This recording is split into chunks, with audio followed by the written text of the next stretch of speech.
Okay, so this would be Ejato. Unfortunately, this is part 2. I was hoping to have part 2 to be on the road, but unfortunately I did a quick road test, hopefully sort out kinks before I actually make the video of the real road test. But what happened is I tore the tranny apart again. What happened is, I don't know if you can see, I'm holding the camera, but this is second gear, which it's locked into, and if you can see, the gears are gone. So what I did is I went and bought this aluminum gear kit from, I think it's, yeah, Hot Racing, and hopefully this will hold up better than the nylon ones. And while I'm doing this, I'll show kind of what I did to lock this into second.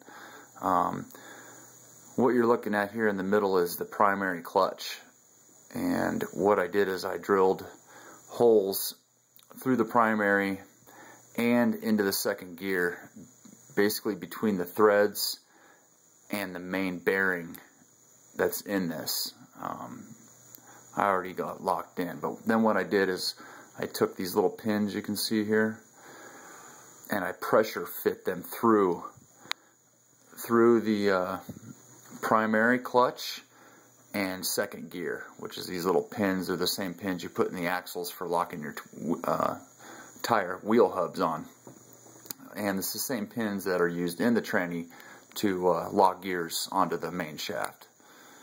I'm hoping that'll be the final straw. I didn't buy the hardened steel ones because I was afraid I wasn't going to be able to drill into it. I'm afraid it was going to be too hard.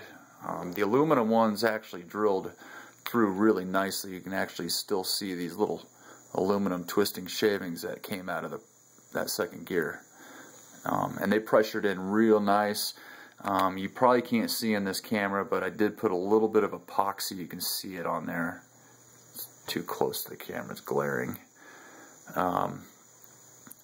Just to make sure that none of those pins flew out, and I grinded down a tiny bit. That way it wasn't sticking out too far.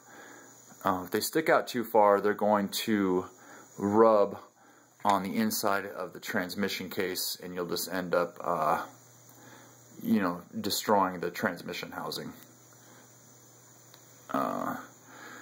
So I don't know if there's any viewers. I know there's not been many views. Unfortunately, it's not an easy search to find this project unless you actually put Ejato project. I'm not sure why. But hopefully number 3 will actually have some footage of me running this thing. I do think I approached about 75 miles an hour, and I couldn't even open it up yet.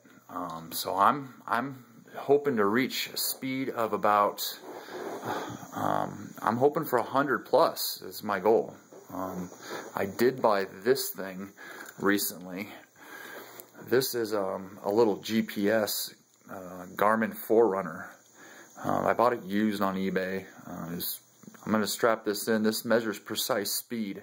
So when I do the road test, I'm going to have that installed, and hopefully I can get an accurate reading.